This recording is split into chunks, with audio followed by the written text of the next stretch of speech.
राजधानी रायपुर में आज किसानों को उन्नत किस्म के बीज उपलब्ध कराने के लिए विशेष कार्यशाला का आयोजन किया गया, जहां एक ओर लगातार किसानों को बीजों की घटिया किस्म खुले आम बाजार में मिल रही है, तो वहीं इस समस्या से निजात पाने के लिए सार्थक संवाद किया गया, जिसमें राजनांदगांव के सांसद संतोष पांडे भी मौजूद रहे। जहां कई राज्यों के क्रेता और विक्रेताओं से चर्चा की गई कि उन्नत बीज कैसे किसानों तक पहुंचाए जाए। कार्यक्रम का आयोजन एग्री एफिक्स के बैनर तले रखा गया, जहां विभिन्न संस्था के लोग अपने सुझाव और उत्तम बीज और खाद के साथ बतौर प्रदर्शनी में पहुंचे। नो डाउट बहुत ही शानदार रिस्पांस है। और पिछले सीजन भी जैसे लगा हुआ था, इसके पहले जो है धान लगा हुआ था, किसान लोग डाले हुए थे, तो जर्मिनेशन का इशू तो इस साल आया काफ़ी कंपनियों में, बट इस कंपनी को टच भी नहीं कर पाया है। और जो प्रोडक्शन है मेन जो है छत्तीसगढ़ के फार्मर को कम से कम प्रोडक्शन के ऊपर निर्धारित है। 3100 रुपये गवर्नमेंट की खरीदी है, तो जिस धान का प्रोडक्शन जितना ज़्यादा आता है उसके ऊपर प्रेफर करता है फार्मर जो है। तो अदर वेराइटीज़ की तुलना में, अदर कंपनियों की तुलना में जो बड़ी बड़ी एमएनसी कंपनियां हैं, उन बड़ी बड़ी एमएनसी कंपनियों की तुलना में भी इसका प्रोडक्शन 2 से 3 कुंटल मिनिमम ज़्यादा है। इसलिए किसान जो है प्रिफर कर रहा है एग्री एफिक्स को। भले ही हमारी छत्तीसगढ़ की कंपनी है, बट बहुत ही शानदार रिस्पांस है। और आगे हमें ऐसा लगता है कि कंपनी ग्रोथ नहीं करेगी, कंपनी मल्टीप्लाई करेगी, गुणात्मक वृद्धि होगा। कानूनगो सर भी मार्गदर्शक हैं, इतने मैंने बहुत अच्छा अनुभव है उनका इतने लंबे समय से, तो इसीलिए बहुत अच्छा बढ़िया है कंपनी। बीज ने बहुत ही अच्छा पहला साल में काम किया, और कंपनी के साथ साथ मेरा धर्मजीत से व्यक्तिगत संबंध थे, उनके विश्वास में लिया था, लेकिन विश्वास में ज़्यादा अच्छा खरा उतरा। किसान अभी हैप्पी है, बहुत अच्छा जनरेशन भी आया।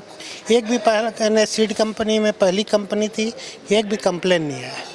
ये बेसिकली हमारे जितने डीलर्स हैं एग्री एफिक्स के, ये उनका एक संत समागम कह लीजिए इसको, जिसमें सब लोग आए हैं और कंपनी की बहुत सारी पॉलिसीज़ और उसके जो प्रोडक्ट्स हैं उसके बारे में विस्तार से जानकारी इनको इसमें होती है।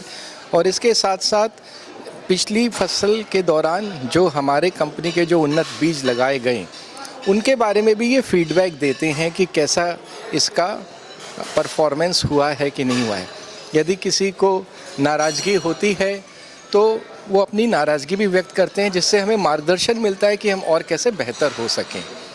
तो ये जो आयोजन होता है इसका उद्देश्य यही होता है कि उनसे एक परस्पर आदान प्रदान विचारों का और उनके अनुभव का, जिससे कि किसानों की बेहतरी के लिए और क्या प्रयास किए जाने चाहिए इसको हम इंश्योर कर सकें। एग्री एफिक्स प्राइवेट लिमिटेड की ये डीलर डिस्ट्रीब्यूटर मीट है। यहाँ पे 200 से ज़्यादा डीलर डिस्ट्रीब्यूटर्स आए हैं। हमने जब अपनी कंपनी शुरू करी थी तो हम लोग का मेन फोकस छत्तीसगढ़ पे था।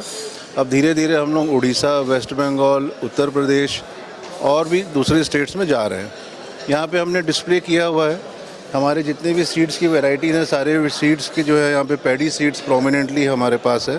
पैडी सीड्स के अलावा हमारे पास पेस्टिसाइड्स हैं, और अब हमने रिसेंटली जो है वेजिटेबल सीड्स भी लॉन्च कर दिया है मार्केट में। यहाँ पे हमने शोकेस किया है कि जर्मिनेशन हमने टेस्ट किया है। हम जब भी पैकिंग करते हैं प्रोडक्ट की, पैकिंग के पहले भी जर्मिनेशन टेस्ट होता है। उसके बाद जब वेयर हाउस में पहुँचता है माल, तो डीलर या डिस्ट्रीब्यूटर के पास पहुँचने से पहले भी जर्मिनेशन टेस्ट किया जाता है। ये एक बहुत इंपॉर्टेंट चीज़ है ताकि किसानों को अच्छी क्वालिटी के सीड्स ही मिलें। स्प्रे पम्प भी हमने लॉन्च किया है, सिंगल मोटर डबल मोटर दोनों में। और आने वाले वक्त में हम लोग सीड्स की और भी बेहतर वैरायटी, जिसमें ज़्यादा अच्छा उत्पादन हो, ज़्यादा फ़ायदा मिले किसानों को, वो हम लेके आने का प्रयास कर रहे हैं। मेरा नाम देवेश कुमार गुप्ता है। मैं कंपनी के लिए मार्केटिंग और स्ट्रेटजी देखता हूँ।